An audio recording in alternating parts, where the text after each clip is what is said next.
with Billy Butler. BBC Radio Merseyside. We'll be finding out who it was who really started off the Beatles revival in the 80s. OK, my next guest is, it's Alan, isn't it? Paul. Paul.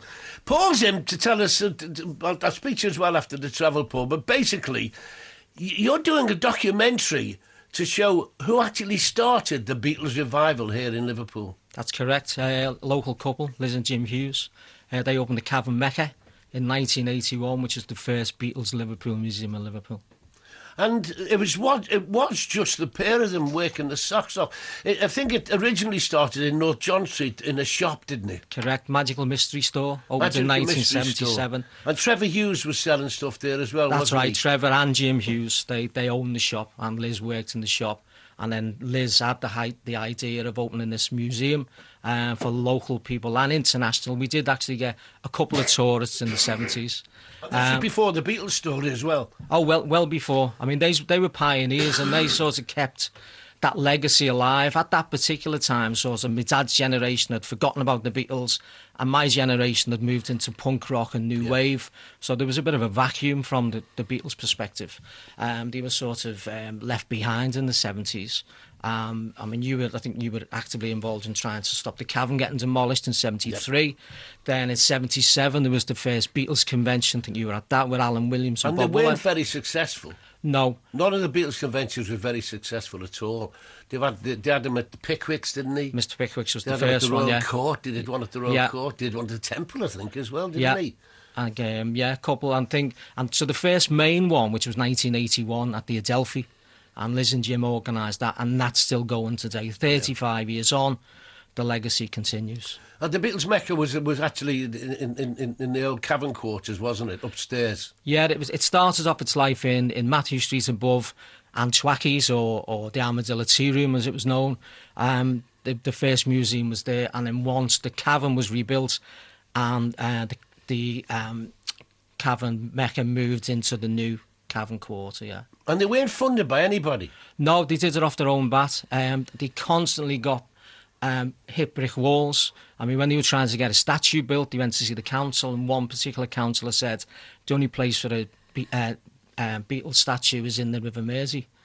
And that was the sort of message that we were sending out to the world in the mid-70s. Well, because people were amazed when I mentioned that in the 60s, when the Cavern closed, and we tried to get a fund going to reopen it, the fund raised about 500 quid or something. That's all that was contributed to it. So the interest, as you say, had gone. Yeah, and they were definitely, they were like the four estranged sons of the city. I think a lot of people of their generation felt as though the Beatles had abandoned Liverpool. So in turn, Liverpool abandoned them. I can remember doing the first Merseybeat reunion at Bailey's, I think it was. And the Beatles were booed when we mentioned them because they'd left the city, which is a crime. And I think one of the big catalysts, Liz and Jim started work on the Cavern Mecca in September 1980, and it opened on the 3rd of January 1981. And 3 weeks prior to opening, John Lennon got assassinated in New York. And that was the big catalyst, I think. I think bereavement has a strange effect on people. And I think the city and the world re-embraced the Beatles, and that sort of kick-started the interest again. OK. Now, Paul McCartney himself actually thought a great deal of what Jim and Liz were doing. He did, and in fact, Paul and Linda invited Jim and Liz up to London to like a little bit of a tea party. Gave them a plaque to recognise the efforts that they'd given, and I think give them a bit of money as well to try and keep the thing going. But it was a big struggle at that time. I said they'd got no assistance, and then unfortunately the council weren't interested in it. No, and people looking at the Beatles in Liverpool today have got no idea of that vacuum from the 70s and 80s, and the whole idea of the film is to recognise the changes that they did, but also to keep the legacy of Liz and Jim alive. Yeah. They kept the Beatles' legacy alive. Now our job is to keep their legacy alive. And they had to abandon it basically because of ill health, wasn't it? Yeah, unfortunately Liz suffered a heart attack whilst they were in the Cavern Mecca in the Cavern Quarters, and they were struggling financially as well, and they just took the decision to close it, a decision that they definitely didn't want to take. No. Okay, now, you've got some unique records, haven't you, of the Cavern Mecca? Yeah. I first went into the Cavern Mecca in 1981 when it opened. I had a Super 8 Cine camera.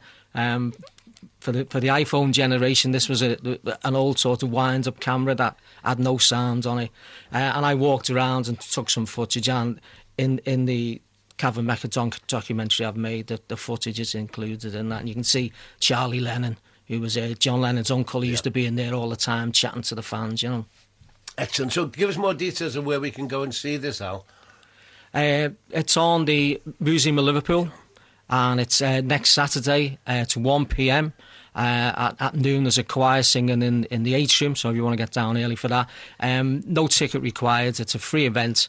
Just turn up and come and watch the show. We'll be able to get it, because I'd like to have a copy of it. Will it be on sale on DVD eventually or anything? Probably not on sale, but I will do copies for the people who were actually in the thing, and I can drop a copy off for you, Bill, no problem. And give Bill and Paul and all the gang at the Cavern, they also recognise the work done by the Cavern Mecca, don't they? Certainly, yeah. I mean, I think Bill had some good dealings with Jim in the 80s, and they used to swap sort of rare records and that sort of stuff. So, yeah, fond memories, I think. OK, give us the details again, Paul.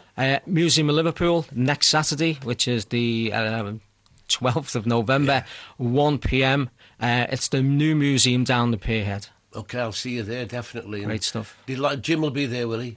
He's not too well at the moment, Bill. Well, no. Hopefully we can get him there, but he'll be there in spirit. That'll be great. And well done on documenting this very important part of Beatles history in Liverpool.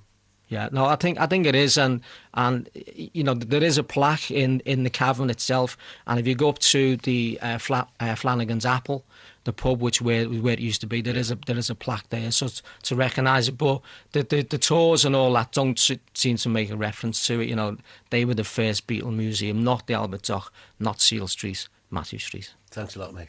Cheers, Bill.